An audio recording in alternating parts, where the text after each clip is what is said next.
What's up, everybody? Welcome back to another video. Pokemon Sleep has been out for over a month, so I thought I would fire it up and discuss my initial thoughts on the game, and also show off some of the Pokemon I've caught and what my team looks like and all that good stuff. So let's get into it. I guess we can start off with my initial thoughts on the game overall. And first off, I'm just going to say that I really love it. I'm having a lot of fun and getting to train my Pokemon and trying to get the best possible sleep to, get them to level up as quickly as possible. It's a very intriguing and addicting gameplay loop. And as you can see, my current team got a Marowak, a Gengar that I just newly evolved, as well as Charmeleon, and a Wartortle, and Sudowoodo. And then there's the little Nightcap Pikachu over there that you kind of just have hang out with you if you have the Pokemon Go++. And it's currently Friday night, and as you can see, I'm in Ultra Ball 2. I'm not sure if I'll be able to reach Master Ball this week, but I'm making good progress. I've gotten a little bit farther along than I did last week so far. So now my team is pretty good for collecting ingredients, as you can see. And I have way more ingredients than I ever thought I would. Ooh, Sudowoodo's ability activating. He has a good one, so that's why I keep him around. Got an extra 1800 strength for Snorlax there. But let's take a look at my Pokemon box and my team currently. I'll show you some of the cool things I've caught. Yeah, my headliners here are the Sudowoodo and Marowak and Wartortle. But I also got a shiny Metapod.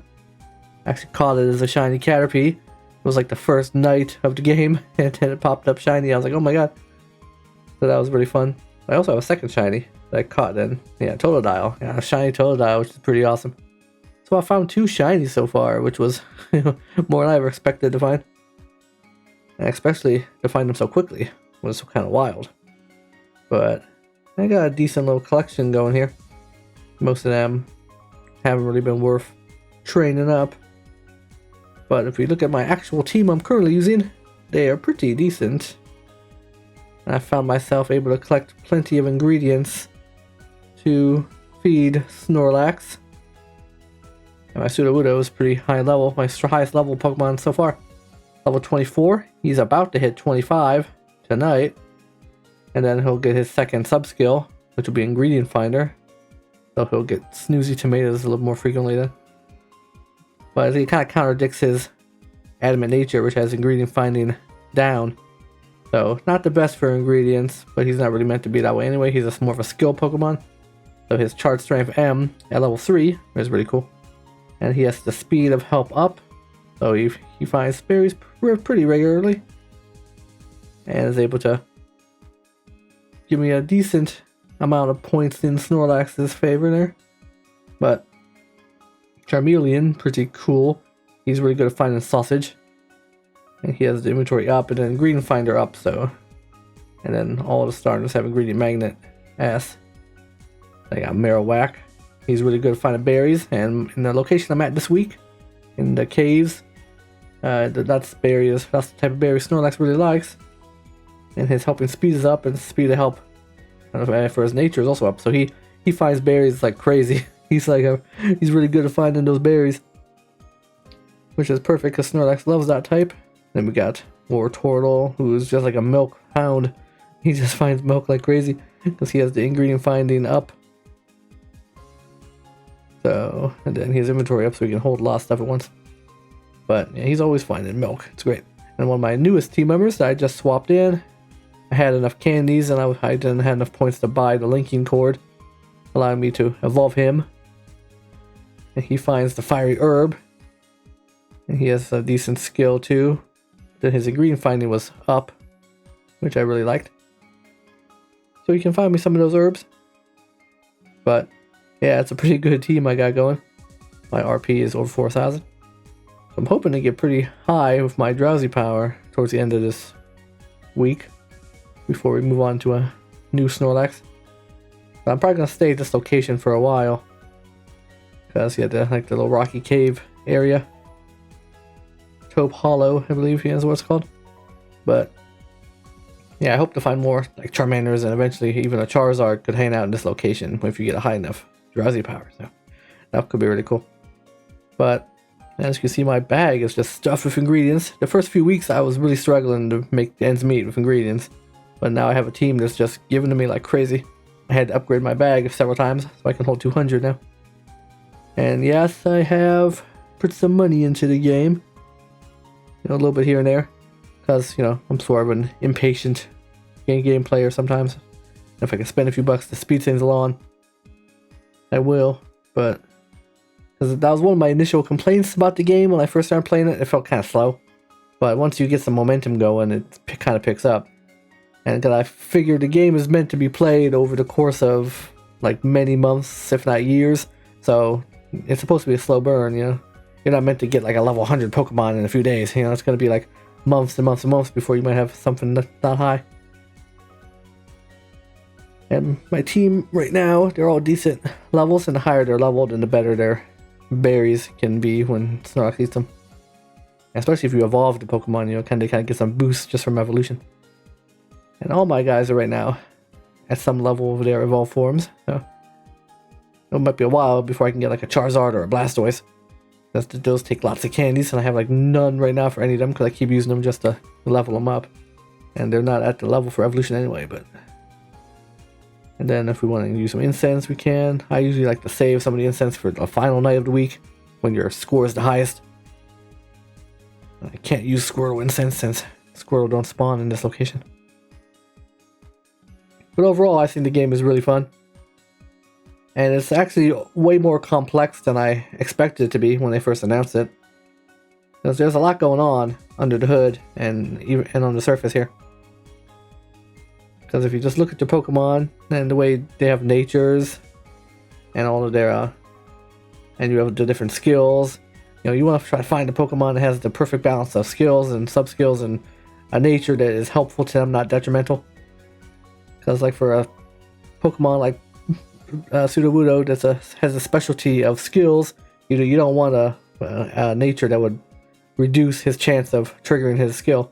That kind of contradicts themselves and makes it not as great of a Pokemon for his species.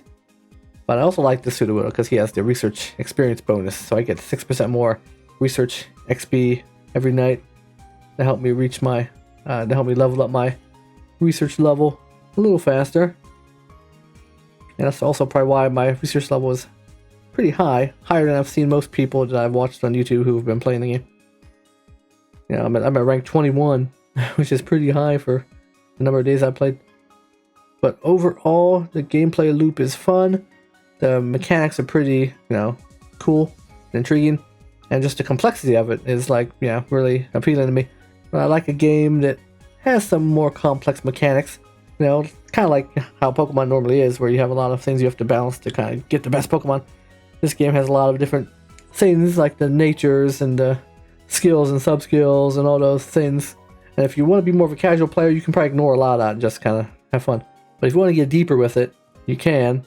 And I really enjoy that. Some people have been saying it might be a little overly complex, but I think it's just complex enough to keep you interested. Otherwise, it could get boring. You know, trying to train the best Pokemon and trying to find the best Pokemon is the hard part too. It does seem like, you know, another complaint maybe is that the really rare Pokemon don't really pop up that frequently. And you only get a handful of them every night. And then if they're all just common, whatever, you don't care about, it's kind of a letdown.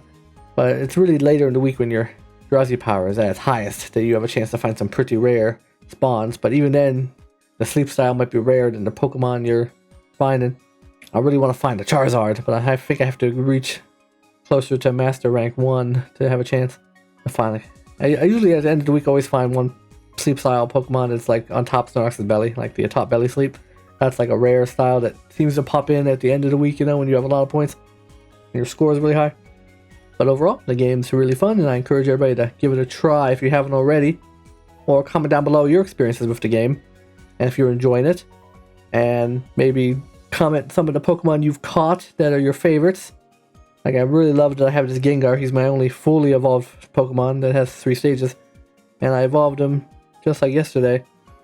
Because I had enough, you know, recently they did a little bit of a gift. If you go to your Here, hold on. Let's see. Yeah, if you didn't know, your little gift box up at the corner, I already claimed it, but today they had like a 10 million download gift, and to commemorate 10 million downloads, they gave out some ingredient tickets, a camp ticket, like 1,000 points there, which I was able to then use to help me buy the evolution item I needed for Gengar.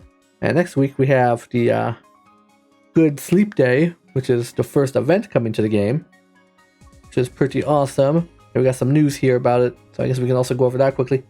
Yeah, see, it's actually a several night event, which is cool. I originally only thought it was going to be like one night on Wednesday, but it's actually August 30th through September 1st, and you get like the on the night of the full moon, which is August 31st, you have like a 2 times Jirazi power. That's going to be really good. We're going to be able to find some awesome, powerful Pokemon probably after that. And also your sleep XP times 3, and then 1,000 extra sleep points. That's sweet. So that's pretty cool. And then the other couple days surrounding that, you get like a little bit less, but still a nice bonus. But I hope they have events like this frequently. That's kind of fun, you know. Kind of keeps this game interesting, you know. Kind of exciting things to look forward to. Maybe it could be like a once a month type deal. It's also nice for people who maybe don't get the best of sleep, you know, so their score is always kind of struggling. But just gives you like a boost for that day. So even if you don't have the best of sleep, you'll usually have a chance to find something cool. But I think I'm going to wrap up this video for now. I think I've rambled long enough. But yeah, overall, my final thoughts, I just really like the game. I highly encourage everybody to check it out. And don't forget to hit that subscribe button so you don't miss out on anything. As I'm recording this, Pokemon Go Fest Global is tomorrow, so I'm going to be doing that. Don't know if I'm going to film anything or record any gameplay, since I usually don't for Pokemon Go. But if I have time or I think about it, maybe I could do a quick little video discussing my experience. But I hope you all have a wonderful morning, afternoon, or night, whatever time it might be for you. And I'll see you in the next video. Bye.